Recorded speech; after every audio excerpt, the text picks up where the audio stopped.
Hello lads, ladies, gents, ladettes, whoever, whatever, welcome back to another video. Like I always say, this one is going to be a little bit different from our usual style of content because I can never make up my mind what type of content we are going to do. But this will not be a why I love or why I like video, heck, not even why I dislike. I wanted to discuss a game that has divided many fans over the years, and that is Resident Evil 6. In this video, we're going to explore a little bit of the world created, the gameplay, a little bit to do with the story, although I don't want to touch on it much because I don't really want to do spoilers if I can. We're going to talk about some of the characters and even some of the more technical side of the game, such as the engine and kind of how it was built and the people behind it. Now, with all that said, I will be discussing some of the story moments, so do understand there will be some spoilers ahead, but I will not go into major details about the story because I feel the story is very subjective. Before jumping into the game, I wanted to touch on some of the development side of Resident Evil 6. You might ask, why is this important? It's not, I just wanted to talk about it, so suck it. Now, I do apologize, I will mention some people by name here, and obviously with Capcom being a Japanese developer, I will probably butcher the names. Pre-production basically started straight after that of Resident Evil 5, with the original release date aimed to be November 20th in 2012. Although according to reports, Hiroyuki Kobayashi, who was the producer at the time for Capcom, they sped up the development to October 2nd. Now I actually remember this back in the day because I was kind of excited for Resident Evil 6. Whether that was a good or a bad thing, you can decide. And hearing that it was coming out sooner was, big news. It's kind of the opposite of what we get these days, which, again, for better or worse. This was achieved with one of the largest development teams consisting of over 600 people. The game's ambitious story was written by the late Shotaro Suga. I do apologize, I probably completely butchered his name. Who wrote many popular anime series, including Blood Plus, Full Metal Alchemist Brotherhood, My Teen Romantic Comedy Snafu, Seven Deadly Sins, and he also wrote for Devil May Cry 4. Now, he wasn't necessarily a lead writer on all of these, however, in some cases he was, in others he was a backup. But with such a wide range of titles under his name, I think he was a great pick, honestly, to try and get all the elements they were trying to get into this game. Resident Evil 6 was created using the MT Framework engine. This is also known as the multi-thread, meta-tools, and multi-target engine. It had been used to create such games as Dead Rising, Lost Planet, Devil May Cry 4, and even Monster Hunter World.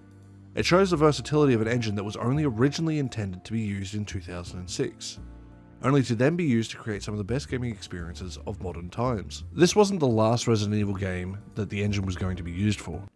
It was also used in the creation of 1 and 0's HD remasters in 2014 and 2016 respectively. After doing these few other games, the only other game that had really used the MT framework in the Resident Evil franchise was 5. Capcom went on to make another engine known as the RE engine, or Resident Evil engine, and was going to be used from all Resident Evil games post-2017. This includes 7, 2, 3 Remake, and Village. It is also going to be used in the upcoming Resident Evil 4 Remake. Personally, I love the use of this engine in combination with the gameplay, the style, the way that it somehow managed to get so many things on screen at once, which was pretty impressive for the time. For those who don't remember, go back and see games prior to something like a Dead Rising and see how much crap they started to get on screen. It was insane. Story, like gameplay, story-based or story-heavy games can be somewhat subjective to the player, especially when you take into account the elements of the story, such as the characters, the plot, the scale, and everything else in between.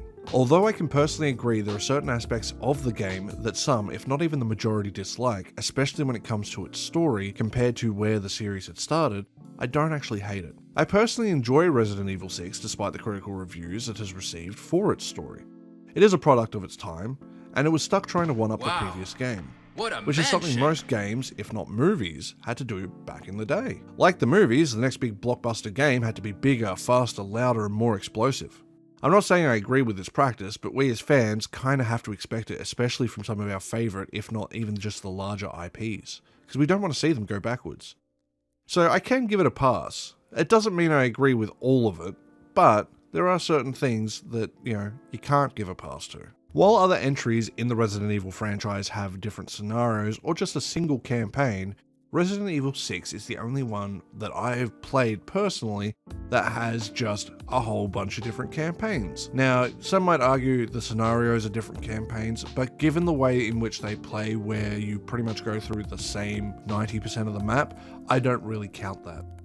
Resident Evil 6 has 4 different campaigns, so you have Leon, Chris, Jake, and Ada. Personally, I am a big fan of Leon's campaign, it is my favorite, but the consensus tends to be that Ada is probably the best along with Leon, and Chris is not too far after, with the only one that really tends to rile people up is Jake. As I've said, I don't really want to get into spoilers, but I'm going to give a big spoiler warning here to kind of make things make a little more sense. You might be going, who the hell is Jake?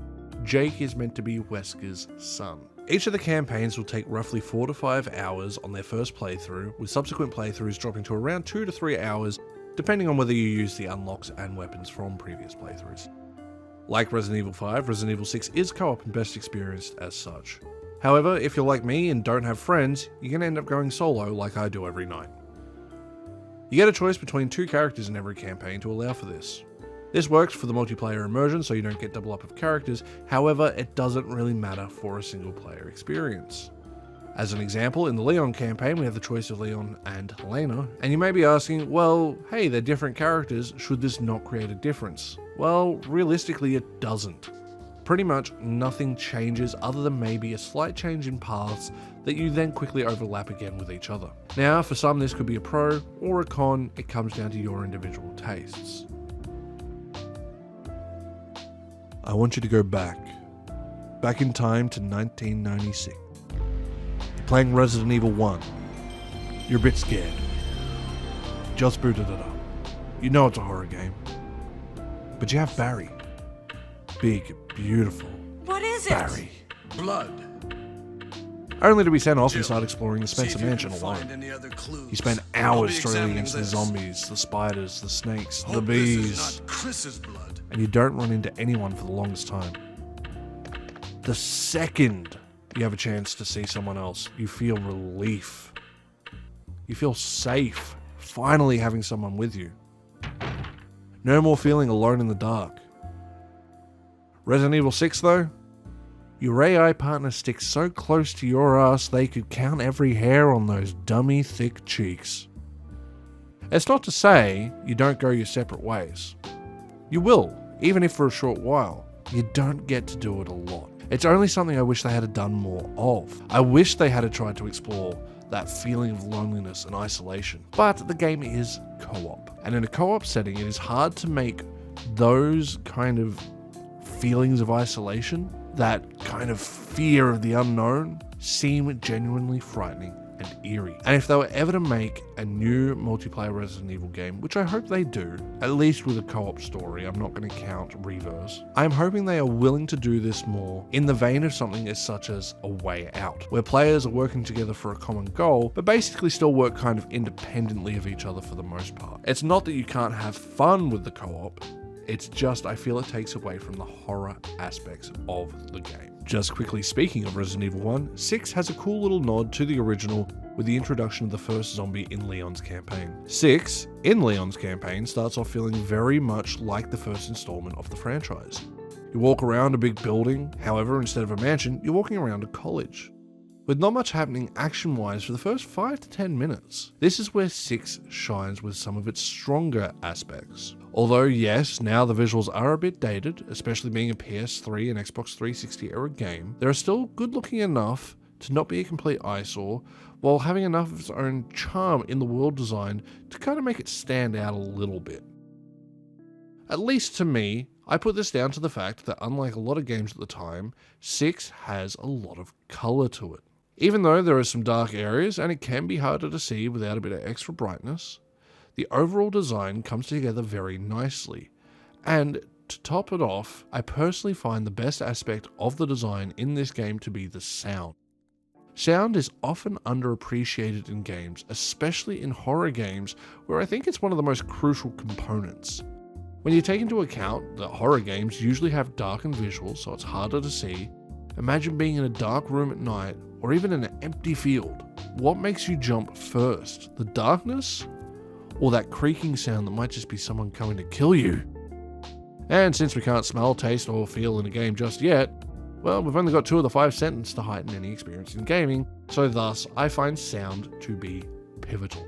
Resident Evil 6, like 5 and even 4, has a claustrophobic camera angle. Even though they are third-person action games, the camera sits pretty close to your shoulder and doesn't give you a great field of view. By limiting what you can see, even in well-lit areas, you can create a fear of the unknown. However, this leads to one big disconnect. Not with the camera, not the sound, but the gameplay. As I said, Leon starts off on a rather slow build, has a great old school feel at the start, and even has other moments that build tension. But the game plays like you belong in the Matrix. Not only do you have this awesome hand-to-hand combat system that basically is useless, the movement speed is double that of Resident Evil 5 and feels way faster than 4. So if there is any danger, you turn around and you run away, turn back and shoot. You also get access to a dodge, a backwards dive that allows you to sit on the ground and shoot from there, which is way more fun than it has the right to be. The game has this very arcadey feel, which will come down to the individual player as to whether it's for them or not, but for me personally, as a fan of Resident Evil, I don't like it. I do like the movement speed compared to that of Resident Evil 7, where it feels like you're walking through molasses the whole time, but I think they fixed that by the time we got to Village.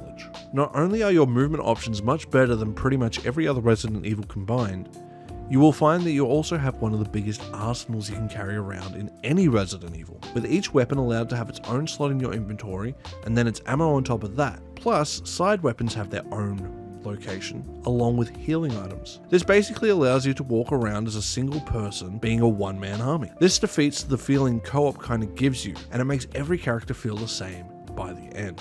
To compare it yet again to Resident Evil 5, upon a playthrough of 5, you will typically divide weapons between you and your partner, so Chris and Sheva tend to feel very different by the endgame, maybe one being a shotgun specialist up close, while the other might be a ranged specialist. But in 6, there's a little bit too much action, so everyone kind of ends up with their own arsenal at the end. To further add to this feeling, you will eventually unlock upgrades which push your abilities and combat to new heights. For example, you can unlock firearm level 3, defense level 3, and quick reload in order to do massive damage, take less damage, and be able to shoot more. This allows for more chaos and all the shenanigans and just a great time in general.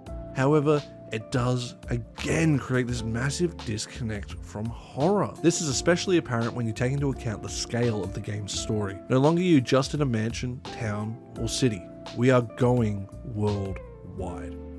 5 hinted at this happening, and even though in 5 we're in a pretty large location, 6 is another level. 6 starts in a college, moves through America, Japan, Europe, Asia, and even the Suez. Wait a second. All this shows a strength and weakness of the game. It feels a bit too ambitious for what they're trying to do. This could explain why Capcom decided to go with the multiple campaigns, thus breaking the story and locations into more manageable bites as they use the characters to help explore. I did say strength, and what I mean by that is the locations all look unique and are very pretty, minus some of the tricks that were used back in the day to make things feel like you had real depth to them, but upon closer inspection are pretty rough, such as the skybox and even some buildings in the distance being clearly 2D, just like how I like my women. The split campaign system itself also has a great strength. This is where the campaigns start to overlap with one another. It helps makes everything feel connected, and it does the game a great service, and does show off how some of the writing is actually pretty solid. It all makes sense, it doesn't feel overly forced, however in some cases it does. I believe it does a decent job given the scope of the project. It's not like they could have split the game into multiple different little mini kind of chapters, I guess, such as a Final Fantasy X or X-2 or 13, 13-2 Lightning Returns, even though each of those games is like a 20-30 hour game on its own. This is Resident Evil. At least it was. It leads to the number one line that I think I agree with overall. It is a good game. It's just not a good Resident Evil game. There are too many explosions. Monsters all of a sudden are huge and, really try to exploit that El Gigante feel. And some even turn into a bloody dinosaur. It feels like Transformers. Are we sure Michael Bay didn't make this game? For its faults in this, it does make each campaign feel unique, because each campaign is basically meant to have its own style or theme to separate it from the others. They achieve this by having specific gameplay elements unique to each campaign. So as I've mentioned, Leon tends to be the old school horror feel, at least for the first half. Chris, being the boulder punching god that he is, tends to be very action orientated, a lot of shootouts. Jake is a bit of a reluctant hero, so he's sort of run away and hide sort of character, more puzzle orientated, while Ada is a mix of the three. This led to the game kind of overall feeling like more of a play towards the casual fans or new fans rather than the hardcore fans of the series. But let's be real, people were never going to be happy no matter what was done. There are the old school fans who want the fixed camera angle survival horror side of the game to return and will always want that to be back, whereas there is the new school fans, at the time at least, that prefer that over the shoulder camera angle, the more action oriented gameplay, and it's really hard to kind of get everyone to be happy. So with all that said, do I think it's worth playing as a fan of the series? Yes, but as long as you play with a friend. Playing solo can be a drag, as some of the quick time events that are a product of their time can drive you nuts, and there are way too many instances of instant death that will ruin the flow of the game and can make you really frustrated and basically make you want to stop playing. Although you do get a lot of content, especially considered a lot of Resident Evil games in the series tend to be on the shorter side, usually giving you somewhere between 5 to 8 hours a campaign, 6 will give you 20, which is a massive difference. Now, not saying the other games don't have extra content, they usually do, but in 6, not only do you have that content, you have Agent Hunt mode, where you invade someone else's game as a zombie to try and kill the player, Onslaught mode, a 2v2 horde mode where teams fight to get the most points, Survivor mode, a free-for-all 6-player battle royale with the last player standing being the winner, Siege mode, 2 teams versus each other with one team being zombies, the other being humans, trying to protect their rookie, Predator mode, a 5v1, where one player plays as the Eustanic, I probably butchered that, I apologize, and try to kill other players before being killed themselves, kind of like a Dead by Daylight. And probably the best secondary game mode, Mercenaries, where you race against the clock to kill enemies while trying to maintain a combo to get the highest score possible. So all in all, you have access to a ton of content, and it'll keep you busy for a very long time. With all that said, however, I would still recommend getting this game on special, as with the exception of the Mercenaries campaign, there's not really much need to play the other game modes unless you have enough people who already own the game willing to play them. It's a good game. As I've said, it's just not a good Resident Evil game. Has amazing action, amazing controls, a decent story, not a great story, but a decent one. It misses the fundamental thing that Resident Evil should have, and that is the horror. So with that, lads, ladies, gents, ladettes, whoever, whatever, thank you so much for watching this video. I know it's been a little bit between uploads. I've had things happen. I've been lazy. I've been big sad boy. And I just wanted to thank you so much for watching. I hope you enjoyed.